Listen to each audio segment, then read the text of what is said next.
Swing trading எப்படி பண்ணுறது அப்படின்னு நம்ம ஒரு பர்டிகுலர் ஸ்ட்ராட்டஜி வந்து நான் எக்ஸ்பிளைன் பண்ணிட்டு இருக்கேன். அதில் வந்து இப்போ நம்ம அடுத்தது எப்படி வந்து என்ட்ரி அண்ட் எக்ஸிட் ஐடென்டிஃபை பண்ணுறது அப்படின்னு பார்க்கலாம். முன்னாடி நம்ம வந்து chart basics and chart patterns பார்த்துட்டோம். ப்ரீவியஸ் வீடியோவில் வந்து எப்படி வந்து கீ லெவல்ஸ் ஐடென்டிஃபை பண்ணுறது அப்படிங்கிறதையும் வந்து பார்த்துட்டோம். ஸோ பேசிக்லி இது எல்லாமே வந்து நம்மளுக்கான டெக்னிக்கல் டீடைல்ஸ் அப்படிங்கிற மாதிரி வச்சுப்போம். ஸோ இதை பேஸ் பண்ணி நம்ம என்ன பண்ணுறோம், ட்ரேட் வந்து எடுக்கணும். ஸோ ட்ரேட் எடுக்கணும் அப்படின்னா basically it means we have to buy at some point and we have to sell at some point. So இந்த பை அப்படிங்கிறது தான் வந்து நம்ம என்ட்ரி பாயிண்ட் அப்படின்னு சொல்கிறோம். செல் அப்படிங்கிறது வந்து எக்ஸிட் பாயிண்ட் அப்படின்னு சொல்கிறோம். ஸோ நவ் எக்ஸிட்டில் வந்து ரெண்டு இருக்குது.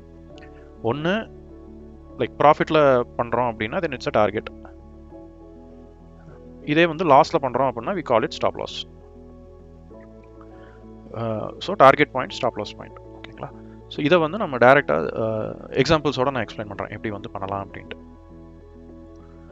ஸோ இது அப்போலோ டயர்ஸோட டெய்லி சார்ட். இந்த எக்ஸாம்பிள் நான் ஏன் சூஸ் பண்ணேன் அப்படின்னா ரொம்ப ரீசெண்டாக நான் அதில் ஒரு ஸ்விங் ட்ரேட் வந்து நான் க்ளோஸ் பண்ணேன். ஐ திங்க் லாஸ்ட் வீக் தான் க்ளோஸ் பண்ணேன்னு நினைக்கிறேன். ஸோ அதைவே வந்து நான் எப்படி ட்ரேட் எடுத்தேன் அப்படிங்கிறதையும் நான் எக்ஸ்பிளைன் பண்ணுறேன். ஸோ நம்ம ஃபஸ்ட்டு சொன்ன மாதிரி first all time high level identify பண்ணிக்கலாம். ஆல் டைம் ஹை லெவலில் தான் ஆல்ரெடி வந்து ஸ்டாக் வந்து இருக்குது. Okay fine. 52 வீக் ஹை அப்படிங்கிறதும் அதே தான், ஏன்னா நம்ம கரண்ட் ஆல் டைம் ஹையில் தான் இருக்கிறோம். ஸோ நம்ம டெய்லிக்கே வந்துடலாம். ஸோ இப்போ இதில் வந்து நமக்கு எங்கே வந்து பேட்டர்ன்ஸ் தெரியுது அப்படின்னு நம்ம பார்த்தோம் அப்படின்னா, ஓகே இதில் வந்து எது வந்து நமக்கு கீ லெவல்ஸாக இருக்கலாம். ஓகே இது வந்து ஒரு சப்போர்ட் லெவலாக இருக்கும். ஏன் அப்படின்னா we have at least 2 proper hits இருக்குது. அடுத்து இந்த ஜோனில் ஒரு சின்ன கன்சல்டேஷன் தெரியுது. அதுக்கு முன்னாடி போய் பார்த்தோம் அப்படின்னா ஓகே அதுக்கு முன்னாடி எதுவும் பெருசாக இல்லை. So this is fine. அடுத்து இங்கே வந்து நமக்கு ஒரு ட்ரையாங்கிள் பேட்டர்ன் இருக்குது. லைக் ஓகே இதை எப்படி நம்ம பில்ட் பண்ணி முடித்தோம் அப்படின்னா it's a triangle for us. ஓகேங்களா? ஸோ நான் எடுத்த ட்ரேட் எங்கே அப்படின்னா இந்த இடத்துல நான் எடுத்தேன். Somewhere here actually. என்ன அதுக்கு பின்னாடி இருக்கிற ஐடியா என்ன அப்படின்னா ரொம்ப சிம்பிள். இங்கே வந்து நமக்கு ஒரு ட்ரையாங்கிள் பேட்டர்ன் ஃபார்ம் ஆகுது. And what we can call as இந்த ரெண்டையும் கம்பேர் பண்ணோம் அப்படின்னா இட்ஸ் பிட் ஆஃப் இல்லை இந்த ஓகே நம்ம வந்து வழக்கம் போல் ரீப்ளே போகலாம். ஓகே மார்க்கெட் வந்து நான் பேக் டேட் பண்ணியிருக்கேன். ஸோ பேசிக்லி எந்த இடத்துல இருக்குது அப்படின்னா இந்த ட்ரையாங்கிள் பேட்டர்ன் நம்ம ஆல்ரெடி ஐடென்டிஃபை பண்ணிட்டோம். இங்கேருந்து மார்க்கெட் வந்து ட்ரையாங்கிள் பேட்டர்னை பிரேக் பண்ணி வெளியில் வந்திருக்கு. ஒரு நல்ல க்ரீன் கேண்டில் இருக்குது. பட் இமீடியட்டாக நம்ம உள்ளே என்டர் ஆகணுமா அப்படின்னா கொஞ்சம் ரிஸ்கி. ஏன் அப்படின்னா இப்போ அதுக்கு முன்னாடி பார்த்தோன்னா இது 3 தடவை ஹிட் ஆகிருக்கு அப்படின்னாலும் எல்லா தடவையும் அந்த பேட்டர்னுக்கு மேலே கொஞ்சம் போயிருக்கு தான். பட் அங்கே க்ளோஸ் ஆகலை. ஸோ எப்போவுமே வந்துட்டு ஒரு பேட்டர்ன் பிரேக் ஆயிடுச்சு அப்படிங்கிறத வந்து நம்ம எப்படி கன்ஃபார்ம் பண்ணலாம் அப்படின்னா, இந்த மாதிரி ஒரு கேண்டில் பிரேக் ஆனதுக்கப்புறம் அதுக்கு அடுத்த கேண்டில் அந்த பேட்டர்னுக்கு மேலே ஒரு ஹையர் ஹை லைக் இந்த க்ளோஸ்க்கு மேலே க்ளோஸ் ஆகணும் அடுத்த நாள். இப்போ இந்த க்ரீன் கேண்டிலோட க்ளோஸ் வந்து இந்த பாயிண்ட் 494. இப்போ அதுவே வந்து அடுத்த நாளோட க்ளோஸ் எங்கே இருக்குது அப்படின்னு பார்த்தீங்கன்னா 502 இருக்குது. So it's a higher high, அதுக்கு மேலே க்ளோஸ் ஆயிருக்கு அப்படின்ட்டு. அடுத்து இட்ஸ் ஒரு டீசெண்டான க்ரீன் கேண்டில். இதுவே வந்து ரொம்ப சின்னதாக இந்த மாதிரி ஒரு க்ரீன் கேண்டில் விழுந்திருந்தது இல்லை இந்த மாதிரி ஒரு க்ரீன் கேண்டில் அப்படின்னு நம்ம யோசிக்கலாம். பட் இது வந்து ஒரு டீசெண்டான க்ரீன் கேண்டில், ஓரளவுக்கான கேண்டில் பாடி இருக்குது, நார்மலான விக்ஸ் இருக்குது, ரொம்ப பெரிய விக்ஸ் அந்த மாதிரிலாம் இல்லை. So it's okay. ஸோ இந்த இடம் வந்து it's good to enter a trade. So இது வந்து நம்ம ட்ரேட் என்ட்ரி பாயிண்ட் அப்படின்னு நம்ம வச்சுக்கலாம். ஓகே ஸோ இப்போ இதை நம்ம ட்ரேட் என்ட்ரி பாயிண்ட் அப்படின்னு நம்ம வைக்கிறோம் அப்படின்னா எதை வந்து நம்ம டார்கெட்டாக செட் பண்ணுறது. ஸோ டார்கெட் அப்படிங்கிறது வந்து நம்ம எப்படி சூஸ் பண்ணுறோம் அப்படின்னா ஒரு அட்லீஸ்ட் ஒரு 60 to 70% ப்ராபபிலிட்டி அந்த லெவலுக்கு இந்த ப்ரைஸ் வந்து கண்டிப்பாக மூவ் ஆகும் அப்படின்னு நமக்கு தெரியணும். எப்படி வந்து அது தெரியும் அப்படின்னா இப்போ நம்ம ஆல்ரெடி வந்து அதுக்கு தான் இந்த லெவல்ஸ் நம்ம மார்க் பண்ணுறது. ஸோ இந்த லெவல்ஸ் மார்க் பண்ணும்போது அதுலேருந்து நம்ம என்ன புரிஞ்சுக்கிறோம், நான் முன்னாடியே சொன்ன மாதிரி history will repeat. Technical analysis அப்படிங்கிறது என்ன, முன்னாடியே நடந்த பேட்டர்ன்ஸ் அண்ட் ஃபார்மேஷன்ஸ் வந்து மறுபடியும் ரிப்பீட் ஆகிட்டே இருக்கும் அப்படிங்கிறது தான். ஸோ ஒரு ட்ரையாங்கிள் பேட்டர்ன் ஃபார்ம் ஆகுது, அந்த ட்ரையாங்கிள் பேட்டர்னை வந்து அப்சைடாக பிரேக் ஆகுது அப்படின்னா இட் ஜஸ்ட் மீன்ஸ் அந்த பர்டிகுலர் ஸ்டாக் ப்ரைஸ் வந்து அதோட நெக்ஸ்ட் ரெசிஸ்டன்ஸ் லெவலுக்கு போகும் அப்படின்னு நம்ம இதை அண்டர்ஸ்டாண்ட் பண்ணிக்கலாம். ஸோ இதில் வந்து நெக்ஸ்ட் ரெசிஸ்டன்ஸ் லெவல் அப்படின்னா எது இருக்குது அப்படின்னா இது எல்லாமே வந்து ரெசிஸ்டன்ஸ் லெவல்ஸ் தான். இதுவே ஒரு ரெசிஸ்டன்ஸ் லெவல் தான். ஓகே இது ஒரு ரெசிஸ்டன்ஸ் லெவல் தான். இதையும் கூட நம்ம ஒரு ரெசிஸ்டன்ஸ் லெவலாக ட்ரீட் பண்ணலாம். ஸோ இப்போ இதையும் ஒரு ரெசிஸ்டன்ஸ் லெவலாக ட்ரீட் பண்ணலாம். ஸோ இந்த அளவுக்குலாம் நம்ம சார்ட் பண்ணோம் அப்படின்னா ட்ரேட் பண்ண முடியாது. ஸோ எப்படி வந்து நம்ம ஐடென்டிஃபை பண்ண போகிறோம் அப்படின்னா இதுக்கு முன்னாடி இருக்கிறதுல எது வந்து ஓரளவுக்கு ஸ்ட்ராங்கான ரெசிஸ்டன்ஸ் லெவல் நம்ம ஆல்ரெடி இங்கே ஒன்று ஐடென்டிஃபை பண்ணிக்கிறோம். அது வந்து நம்மளோட all time high and 52 week high. So it is a strong resistance level. அப்போ நம்மளோட டார்கெட் வந்து என்ன, ஓகே அந்த லெவல் வரைக்கும் அது போகிறதுக்கான சான்சஸ் இருக்குது. நான் சொன்ன மாதிரி 60 to 70%. நீங்கள் 90%, 80%, 100% அப்படிங்கிறது கண்டிப்பாக யாருனாலையும் சொல்ல முடியாது. நம்ம இன்னும் ஹை கன்விக்ஷன் ரேட் போகணும் அப்படின்னா ப்ராக்டிஸில் தான் நம்ம பண்ண முடியும். எனக்கு தெரிஞ்சு எல்லா ட்ரேடுமே வந்து சக்ஸஸ்ஃபுல்லாக முடியுமா அப்படின்னா சொல்ல முடியாது. நான் சொன்ன மாதிரி ஒரு 2 இயர்ஸ் மேலே பண்ணுறேன். நான் மேபி ஒரு I will have around 72% strike rate இருக்கலாம் எனக்கு. ஸோ இப்போ வந்து நமக்கு okay we have a target. நம்ம இந்த இடத்துல பை பண்ணுறோம் அப்படின்னா நம்மளோட டார்கெட் வந்து 558. ஸோ எவ்வளோ நமக்கு அது தருது? ஒரு 11%, which is a decent swing target. Okay, suppose இது வந்து மேலே போகலை, நம்ம அனாலிசிஸ் பண்ண மாதிரி போகாமல் சப்போஸ் இது கீழே வர ஆரம்பிக்குது அப்படின்னா எவ்வளோ தூரம் வெயிட் பண்ணுறது அப்படிங்கிறது இருக்கு இல்லையா? ஸோ அதுதான் வந்து நம்ம ஸ்டாப் லாஸ் அப்படின்னு நம்ம சொல்கிறோம். ஸ்டாப் லாஸ் அப்படின்னா பேசிக்கலி லிட்டரல் மீனிங் தான், உங்களோட லாஸை வந்து ஸ்டாப் பண்ணுது. எவ்வளோ தூரத்துக்கு அப்படிங்கிறது வந்து இண்டிவிஜுவலை பொறுத்து தான். பட் அதுக்கு வந்து டெக்னிக்கல் அனாலிசிஸை பேஸ் பண்ணி நம்ம வந்து ஒரு ஸ்டாப் லாஸ் லெவலை ஐடென்டிஃபை பண்ண முடியும்.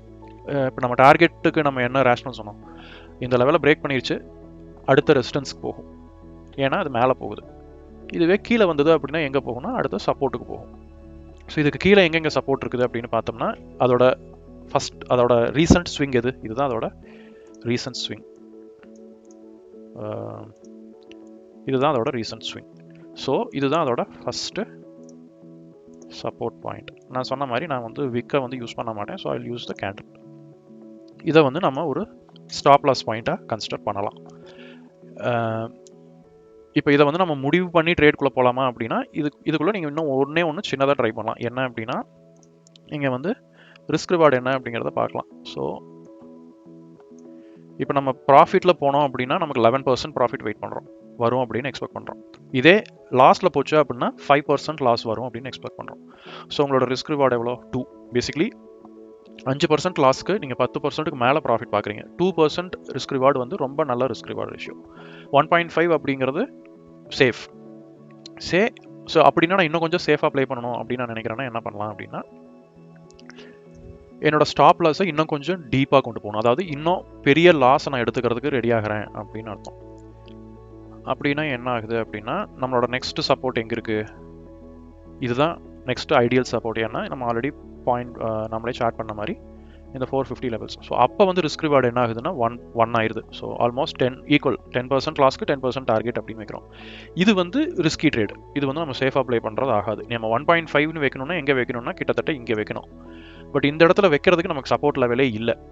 நம்ம சும்மா வந்து ஒரு 1.5 வைக்கிறேன் அப்படின்னு சொல்லிட்டு நம்ம ஸ்டாப் லாஸ் 466 வைக்கிறதுல வந்து அர்த்தமே கிடையாது. ஏன் அப்படின்னா சப்போஸ் இது கீழே வருது அப்படின்னா 466க்கு முன்னாடி அது ரிவர்ஸ் ஆகிறதுக்கான சான்சஸ் இருக்கணும், இல்லைன்னா வேஸ்ட். இப்போ நம்ம ஏன் வந்து இங்கே சப்போர்ட் வைக்கிறோம் அப்படின்னா இப்போ இந்த லெவல்லையோ, அதாவது இந்த 450 லெவல்லையோ இல்லை வந்துட்டு இங்கே 476 லெவல்லையோ ஏன் வந்து ஸ்டாப் லாஸ் வைக்கிறோம் அப்படின்னா இது வந்து சப்போர்ட் பாயிண்ட்டாக இருக்கிறதுனால மார்க்கெட் வந்து கீழே வந்தது அப்படின்னா இங்கே ரிவர்ஸ் ஆகிறதுக்கான சான்சஸ் நிறைய இருக்குது. ஸோ நம்ம இதை எப்படி ஹேண்டில் பண்ணலாம் அப்படின்னா இது வரைக்கும் மார்க்கெட் வராமையே மேலே போகும் அப்படிங்கிற கன்விக்ஷன் இருக்குது அப்படின்னா நம்ம ரொம்ப பக்கமாகவே ஒரு ஸ்டாப் லாஸ் வைக்கலாம். இல்லை அப்படின்னா நம்ம என்ன பண்ணணும், செகண்ட் சப்போர்ட் லெவல் நான் சொன்ன மாதிரி 450 வந்து வச்சிட்டோம் அப்படின்னா என்ன ஆகும் அப்படின்னா மார்க்கெட் வந்து இங்கேருந்து சப்போஸ் கீழே வருது அப்படின்னாலே அதுக்கு இமீடியட்டாக ஒரு சப்போர்ட் லெவல் அவைலபிளாக இருக்குது. ஸோ அங்கேயே சப்போர்ட் எடுத்து ரிவர்ஸ் ஆகிறதுக்கான சான்சஸ் இருக்குது. அப்போ we are playing little safe here. நம்ம இங்கே வச்சோம் அப்படின்னா சப்போஸ் பிரேக் ஆகி ஸ்டாப் லாஸ்க்கு போச்சு அப்படின்னா நமக்கு லாஸ் பெருசு தான். பட் இது வந்து லைக் ப்ராபபிலிட்டி கேம் தான். நம்ம வந்து எப்படி வந்து நம்மளோட ப்ராபபிலிட்டியை இன்க்ரீஸ் பண்ணுறோம், அதே வகையில் லாஸை கம்மி பண்ண ட்ரை பண்ணுறோம் அப்படிங்கிறது தான். ஸோ இது ஆக்சுவலாக எப்படி ப்ளே அவுட் ஆச்சு அப்படிங்கிறத வந்து நான் உங்களுக்கு காட்டுறேன். ஸோ நான் சொன்ன மாதிரி நான் ஆக்சுவலாக ஒரு ட்ரேட் இதில் பண்ணியிருந்தேன். நான் கிட்டத்தட்ட நான் வந்து இப்போ நான் எக்ஸ்பிளைன் பண்ண ப்ளே தான் வந்து நான் பண்ணேன். என்ன அப்படின்னா என்னோட டார்கெட் வந்து 558 வச்சுட்டு ஸ்டாப் லாஸ் வந்து 450 லெவலில் வந்து நான் வச்சுருந்தேன். நம்ம எப்படி எக்ஸ்பெக்ட் பண்ணணும் எக்ஸாக்டாக அப்படியே வந்து இது ப்ளே அவுட் ஆச்சு. எனக்கு இந்த இடத்துல வந்து நான் எக்ஸிட் ஆகிட்டேன். இதில் முக்கியமாக என்னென்னா நம்ம டார்கெட் ஹிட் பண்ண உடனே எக்ஸிட் ஆயிடணும், வெயிட் பண்ணக்கூடாது. ஏன்னா இது மறுபடியும் ரிவர்ஸ் ஆகி கீழே வரலாம், ஃபர்தராக பிரேக் ஆகி மேலேயும் போகலாம். பட் அதுக்கு நம்ம வெயிட் பண்ணிட்டு இருக்கக்கூடாது. இமீடியட்டாக நம்ம டார்கெட் என்ன செட் பண்ணமோ அவ்வளோதான் நம்மளோட செட்டப். ஸோ நம்ம செட்டப் ஒர்க் அவுட் ஆயிடுச்சு அப்படின்னா we should just exit and come out. இதுலேயே இன்னொரு எக்ஸாம்பிளும் நான் குவிக்காக காட்டுறேன். அதுவும் நான் ரீசெண்டாக பண்ண ஒரு ட்ரேட் தான். ஸோ அது வந்து சின்ஜின் அப்படின்னு சொல்லிட்டு ஒரு ஸ்டாக். ஸோ நம்ம ப்ரீவியஸாக அப்போலோ டயரில் வந்து நம்ம ட்ரையாங்கிள் பேட்டர்ன் வச்சு ட்ரேட் பண்ணோம் இல்லைங்களா? ஸோ இதில் வந்து நான் என்ன பண்ணேன் அப்படின்னா எனக்கு இதில் வந்து ஒரு சேனல் பேட்டர்ன் வந்து கிடச்சிது. இப்போ வீக்லியில் பார்க்கும்போது எனக்கு வந்து there is a channel here, you see it.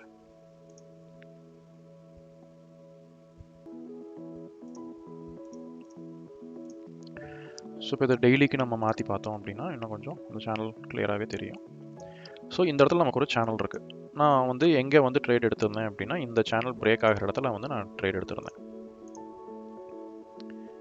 இந்த இடத்துல நான் ட்ரேட் எடுத்திருந்தேன். என்னோட டார்கெட் வந்து அப்போ எதுவாக இருந்தது அப்படின்னா, இப்போ இதில் வந்து நமக்கு ஆல்ரெடி வந்து ரொம்ப பக்கமாகவே நமக்கு ஒரு ஆல் டைம் ஹை லெவல் இருக்குது. ஒரு 52 வீக் ஹை லெவலே வச்சுக்குவோம். ஸோ இது வந்து ஒரு ஆல் டைம் ஹை லெவலாக நமக்கு வந்து அவைலபிளாக எனக்கு ஆல்ரெடி இருந்துச்சு. இதில் வந்து இன்னொரு என்னென்னா இங்கே ஒரு கீ சப்போர்ட் லெவல், இந்த இது வந்து ஒரு சின்ன கன்சல்டேஷன் ஜோனாக வந்து இது ஒர்க் ஆகிருக்கு பார்த்தோம்னா. இதுக்குள்ளேயே வந்து சேனலாக மூவ் ஆகிட்டு இருந்திருக்கு. எவ்வளோ நாள் அப்படின்னு பார்த்தோம்னா ஜூலைலேருந்து அக்டோபர் வரைக்கும். ஸோ ஒரு 3 மாதம். ஸோ அதனால் இது வந்து ஒரு கீ லெவலாக இருக்கும் அப்படின்னு சொல்லி நான் எடுத்திருந்தேன். நான் முன்னாடியே சொன்ன மாதிரி ரொம்ப அக்யூரேட்டாக பின் பண்ண தேவையில்லை. இந்த ஜோனை வந்து நம்ம கேப்சர் பண்ணோம் அப்படின்னாலே போதும். ஸோ இந்த செட்டப் வந்து நான் வச்சோடனே நான் எங்கே என்ட்ரி எடுத்தேன் அப்படின்னா இந்த இடத்துல இந்த சேனல் வந்து பிரேக் ஆகும்போது நான் வந்து என்ட்ரு ஆனேன். இங்கே இருந்து என்னோட டார்கெட் வந்து நான் சொன்ன மாதிரி இந்த 773 லெவல் தான். ஸோ இந்த இது வந்து லைக் ஒரு இப்போ நான் வந்து 8th ஜூலை அந்த மாதிரி வாங்கும்போது இப்போ ஒரு 25th ஜூலை ஒரு 2 வாரத்தில் வந்து ரொம்ப ஹை மொமெண்டம் பிரேக் வந்து இருந்துச்சு. ஸோ அதனால நான் என்ன பண்ணேன் அப்படின்னா இமீடியட்டாக நான் வந்து எக்ஸிட் ஆகலை. ஏன்னா இவ்வளோ பெரிய மொமெண்டம் இருக்குது அப்படின்னா it might carry forward little அப்படின்னு நான் நினச்சி என்ன பண்ணேன், ஐ வெயிட்டட். ஸோ வெயிட் பண்ணி ஒரு 2 நாளில் வந்து ஆக்சுவலாக நான் இந்த இடத்துல வந்து நான் எக்ஸிட் ஆகிட்டேன். So it gave me what ஒரு 9%. நான் ஆக்சுவலாக எக்ஸ்பெக்ட் பண்ணது டார்கெட் எவ்வளோ 6% தான். அதுக்கு மேலே ஒரு 3% கிடச்சிருக்கு. இது இட்ஸ் வெரி குவிக் ட்ரேட். பார்த்தோம்னா 2 வாரம் தான் மொத்தமாக, இல்லை செஷன் வைஸ் பார்த்தோம்னா 3 வாரம் 14 வாரம் அப்படின்னா 3 வாரத்துக்கு வந்திருக்கு. ஸோ 3 வாரத்தில் I was able to make almost 8-9%, which is still a good return for swing. So இவ்வளோ தான். இப்போ நம்ம வந்து இந்த டார்கெட்க்கு வெயிட் பண்ணியிருக்கலாமா அப்படின்னா பண்ணியிருக்கலாம். பட் நான் வச்சிருந்த இது என்னென்னா இது வந்து இவ்வளோ நாள் சேனலில் இருந்துட்டு இருந்திருக்கு. ஓகேங்களா? ஸோ சேனலில் இருக்குது அப்படின்னா என்ன அர்த்தம் அப்படின்னா it's indecisive for a while. இது எங்கே இருந்து அப்படின்னா அக்டோபர் 23 நவம்பர் 23லேருந்து இப்போ வந்து ஜூலை 24 வரைக்கும் அந்த சேனல் பேட்டர்னுக்குள்ளேயே தான் கன்சால்டேட் ஆகிட்டு இருக்கு. ஸோ இது பிரேக் பண்ணி மேலே போகும்போது இமீடியட்டாக ஒரு ரெஸ்டன்ஸ் இருந்தது அப்படின்னா அது ரிவர்ஸ் ஆகிறதுக்கான சான்சஸ் நிறையா இருக்குது. ஸோ அதை ஹிட் பண்ணும்போது நம்ம வெளியில் வர்றது அப்படிங்கிறது தான் வந்து நல்லது. இந்த இதில் நான் சொன்ன மாதிரி ஒரு ஸ்பெசிஃபிக்கான எக்ஸெப்ஷன் ஏன் அப்படின்னா இந்த கேண்டலோட சைஸ் மொமெண்டம் பாருங்கள். So which means market is trying to push it forward. அதனால நான் I waited for another 1 or 2 days அவ்வளோதான். ஸோ இப்படி தான் வந்து நம்ம என்ட்ரி அண்ட் எக்ஸிட் வந்து ஐடென்டிஃபை பண்ணுறோம். எப்போவுமே வந்து நம்ம டார்கெட் ஐடென்டிஃபை பண்ணுற மாதிரி ஸ்டாப் லாஸையும் ஐடென்டிஃபை பண்ணணும். அதை பேஸ் பண்ணி தான் நம்ம எப்போவுமே வந்து ட்ரேட் வந்து செட் பண்ணணும்.